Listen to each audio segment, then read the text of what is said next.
कांग्रेस प्रदेश अध्यक्ष का महिलाओं पर विवादित बयान। डिप्टी सीएम बोले, कांग्रेस ने इस बयान से ताबूत में अंतिम कील ठोक दी, खो दिया जनता का विश्वास, महिलाएं नहीं करेंगी माफ। निजी कार्यक्रम में निजी अस्पताल के उद्घाटन के दौरान बोले डिप्टी सीएम। हटा। मध्य प्रदेश के डिप्टी सीएम राजेंद्र शुक्ल ने कांग्रेस प्रदेश अध्यक्ष जीतू पटवारी के विवादित बयान की निंदा करते हुए कहा कि कांग्रेस ने इस बयान से ताबूत में अंतिम कील ठोकने वाली बात कह दी है। पटवारी ने एमपी की महिलाओं को शराबी कहा था। दमोह के हटा में एक निजी कार्यक्रम के दौरान डिप्टी सीएम ने कहा कि कांग्रेस लगातार हार के कारण मानसिक विकृति का शिकार हो रही है। उन्होंने कहा कि पटवारी के अनुसार कांग्रेस राहुल गांधी के मार्गदर्शन में काम कर रही है। इसका मतलब है ऐसे बयान राहुल गांधी की सहमति से दिए जा रहे हैं। शुक्ल ने कहा कि तीज के त्यौहार पर जब महिलाएं व्रत रख रही हैं, ऐसे में यह बयान महिलाओं का घोर अपमान करता है। महिलाएं समाज की बड़ी ताकत हैं। एमपी की महिलाओं को शराबी कहना पूरी तरह गलत है।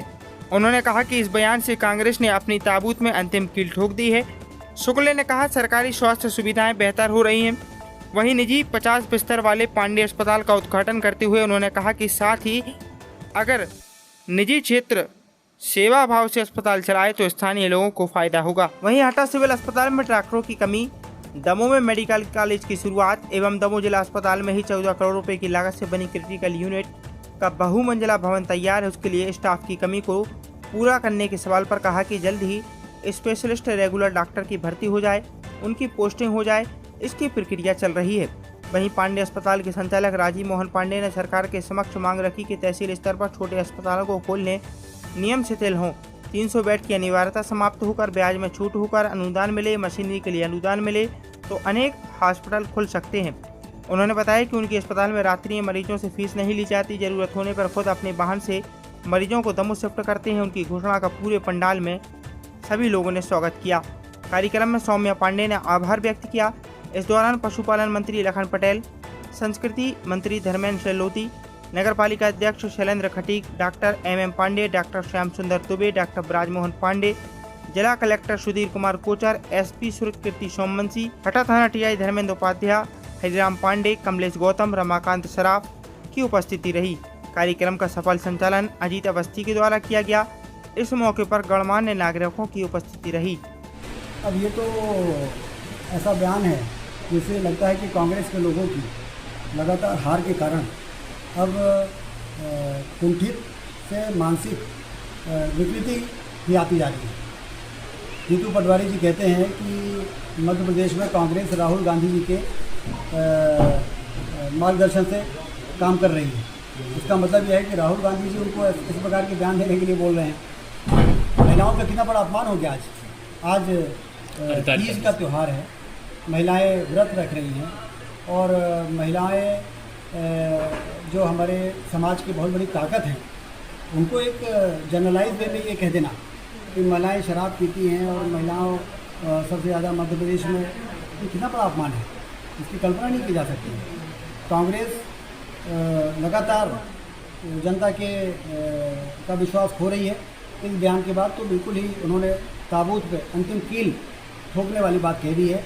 कांग्रेस कभी भी मध्य प्रदेश की महिलाएं कांग्रेस को कभी माफ़ नहीं करेगी। सर, दमोह जिले में स्वास्थ्य सुविधाएं लड़खड़ाई हुई हैं। हटा सिविल अस्पताल में प्रभारी बीएमओ को भरोसा चल रहा है।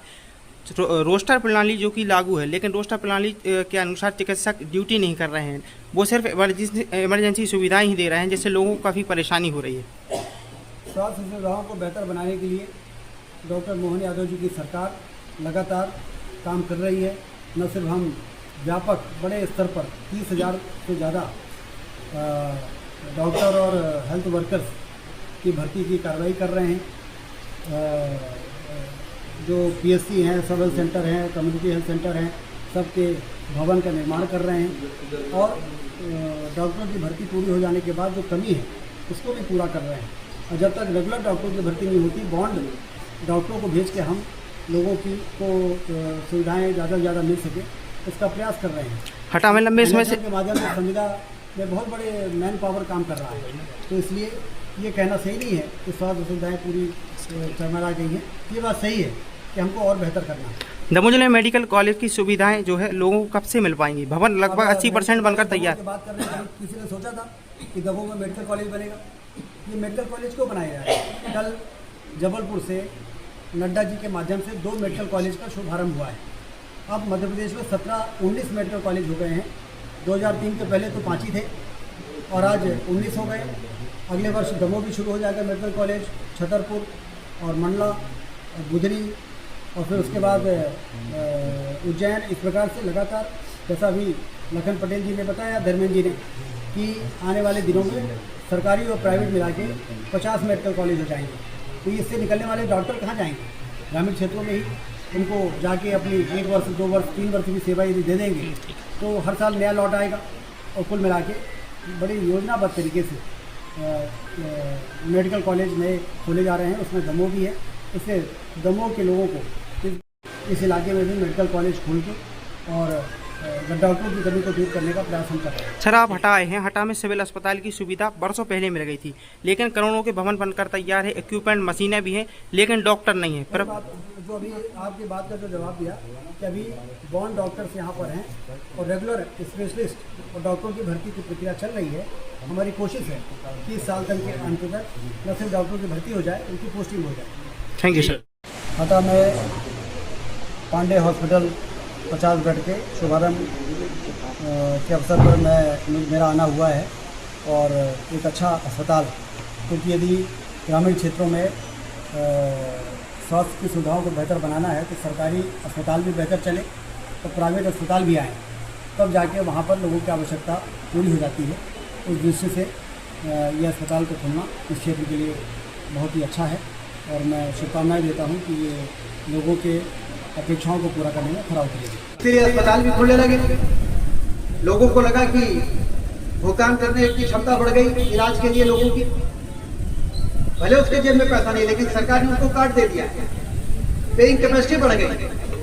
उसके कारण प्राइवेट अस्पताल में बहुत तेजी से आ रहे हैं। और जब सरकारी अस्पताल और प्राइवेट अस्पताल दोनों तेजी से आगे आएंगे तो लोगों की आवश्यकता की पूर्ति हो पाएगी। इसलिए मैं पांडे जी को बहुत बधाई देता हूँ। बहुत सुंदर अस्पताल आपने बनाया है, 50 बेड का है, और इसमें आप शहरी सुविधाओं को ग्रामीण क्षेत्रों में लाने के लिए जरूरी है। हमारी सरकार ने अच्छी सड़कें बना दी, शानदार, 24 घंटे बिजली देती गांव में। शहरी सुविधाओं को गांवों में पहुंचाने के लिए अच्छे स्कूल भी हो जाए, अस्पताल भी हो जाए। सरकारी अस्पताल को भी ठीक करेंगे, लेकिन प्राइवेट अस्पताल भी जरूरी है। इसके लिए ये जो कार्यक्रम शुरू हुआ है उसमें प्राइवेट अस्पतालों को टियर 2 और टियर 3 सिटी जो होती है उनमें जो अस्पताल बनाएंगे मल्टी स्पेशलिटी, उनको भी सब्सिडी देकर प्रोत्साहित करने का काम की योजना भी हमारी पॉलिसीज में है। उसको ठीक कर लेंगे, क्योंकि हमारा लक्ष्य है कि जिला अस्पताल की तरह हमारे सामुदायिक स्वास्थ्य केंद्र और सिविल अस्पताल भी चलने लगे, तो जिला अस्पतालों की भीड़ कम होगी।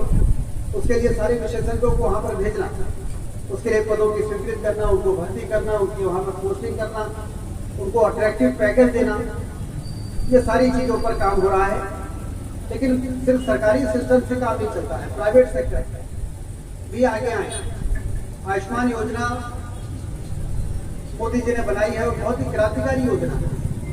कभी कोई सोच सकता था कि हमारे देश के आम आदमी, रिक्शा चलाने वाला, ठेला ठकाने वाला, मैदान में काम करने वाला, खेतों में, वो यदि बीमार पड़ेगा तो इलाज के लिए क्या करना पड़ता? हम लोग उसको लेके और चंदा इकट्ठा करते हैं। 50,000 हमने दे दिया, 10,000 आप भी दे दो, 1.5 से 2 लाख रुपए का इलाज होगा, जबलपुर में होगा या किसी बड़े अस्पताल में, उसके बाद पैसा नहीं होता। लेकिन मोदी जी ने वो चमत्कार किया है कि इस देश के 60 करोड़ लोगों को, हमारे मध्य प्रदेश में 4.5 करोड़ लोगों को आयुष्मान कार्ड देके हम लोगों ने उनको इतना सक्षम बना दिया कि बड़े से बड़े अस्पताल में जाएंगे, 1 रुपया नहीं लगेगा। गरीब से गरीब आदमी आयुष्मान कार्ड लेके जाके उसका इलाज करेगा।